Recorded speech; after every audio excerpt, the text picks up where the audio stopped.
Magandang araw sa inyo mga kapromdi. Ako po ay nandito sa Villa Florida, dito sa bayan ng Ocampo, Camarines Sur. At binabalik-balikan ko itong place nito kasi sobrang talagang ganda ng lugar na ito. Kung pwede lang, kung mayaman lang ako, talagang bibili ako ng lupa dito. At siguro kung taga rito kayo sa medyo malapit lang, talagang babalik-balikan nyo itong lugar, lalo pag malamig, malakas yung hangin, at napakaaliwalas. Tapos overlooking talaga, napakaganda talaga kapromdi. So ayan ang binabalik-balikan ko dito. Siyempre napakaganda ng mga daan, at punong-puno ng mga halaman. Sabi ko magkakape muna ako dito kasi tanghali na, gusto ko lang mamasyal, at gusto ko makita yung mga views, dahil napakaganda ng panahon ngayon, kitang-kita yung mga kabundukan, maliwanag na maliwanag. So ayan, mag-coffee tayo. So ito, cappuccino. Sabi ni ate, inumin ko na rin, baka lumamig pa kasi ang lamig ng panahon dito. So inom muna tayo ng kape. Walang pagkain si ate dito, kaya ang inumin ko ito na lang, kape. So ito yung kape nila, medyo class yung kape ni ate.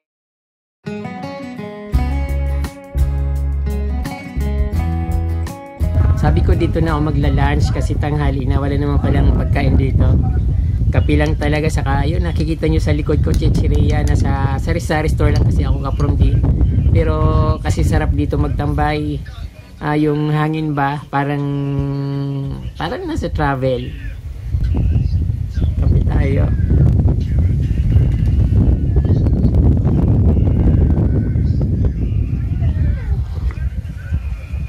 Ang sarap ng coffee nila.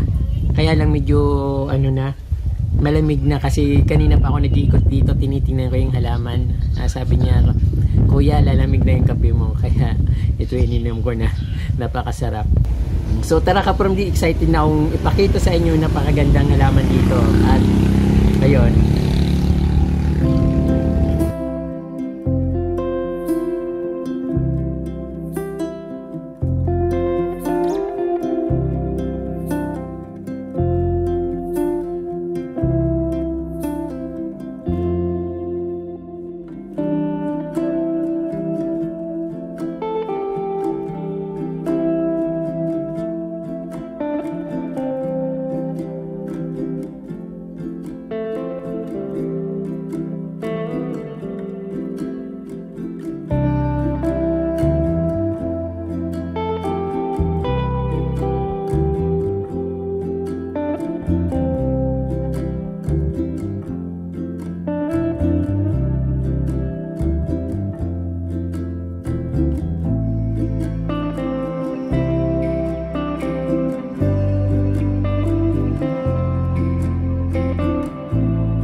So ayan mga ka-from D, pinayagan akong pumunta dito sa kanilang Mayana Farm.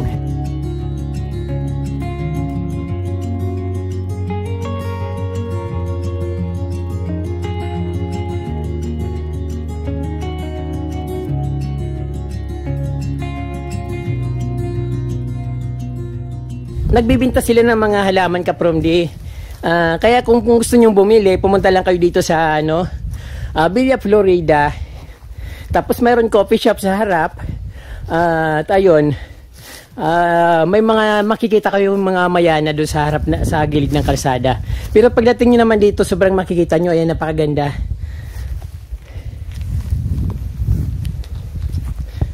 So ayun.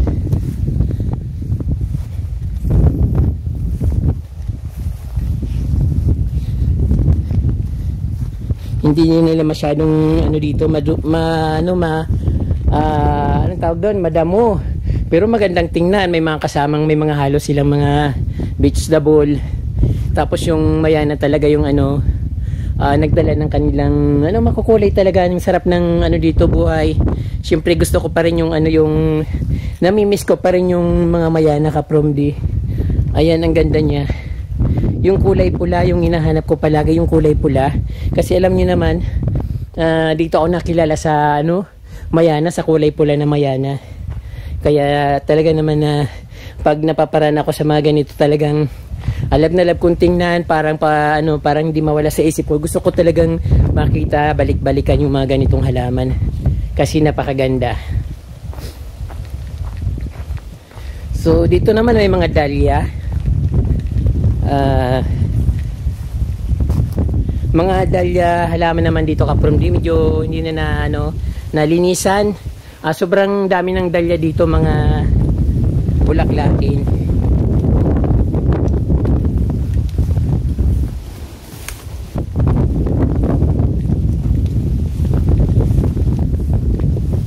So ayan mga dahlia. May mga sili. So ay nakikita nyo mga siling yung I think yung mga siling panigang or labuyo, kasi yung uso-uso dito yung mga sili kasi maganda yung weather dito. Ayun, mga siling labuyo pala yung ka-from D. Ayun, tapos may mga giant na dahlia. Nakita nyo yung dahlia, ang laki niya kasi hindi ko ma-focus dahil nakababa yung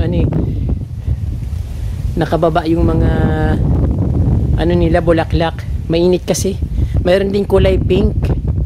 So ayun, napakadaming halaman.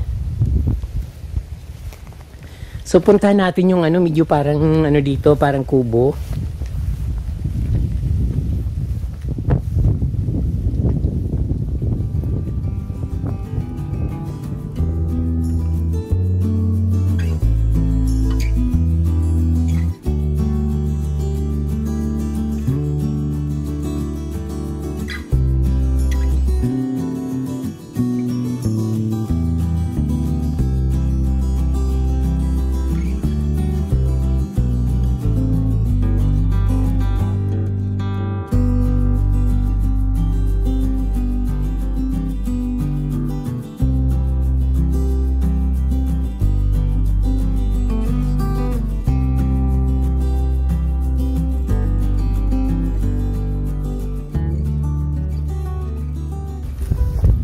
May mga kamatis.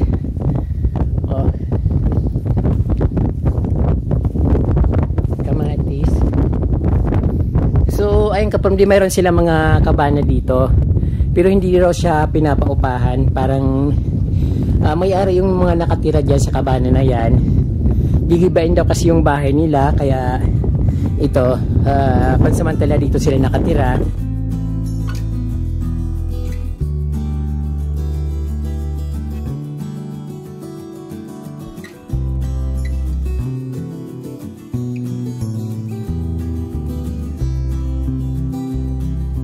So kapag nagawa na yung bahay, i-open daw ito sa public. So pwedeng dito mag-overnight siguro. Kasi maganda naman yung weather dito. Ang the best dito ka-from D kasi yung malamig. Napakaganda ng views. At syempre, mabubusog yung mata mo sa mga halaman.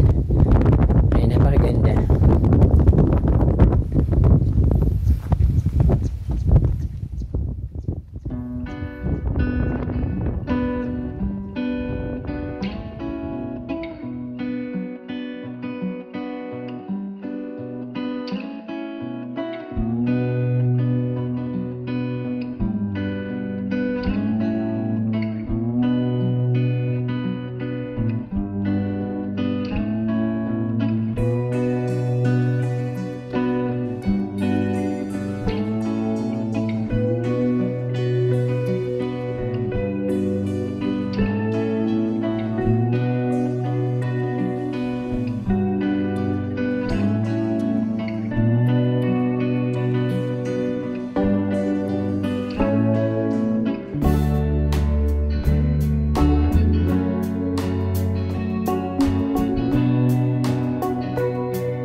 So, ayan po mga ka-From D, nakita nyo po yung napakagandang garden dito, yung scenic view, yung magagandang halaman.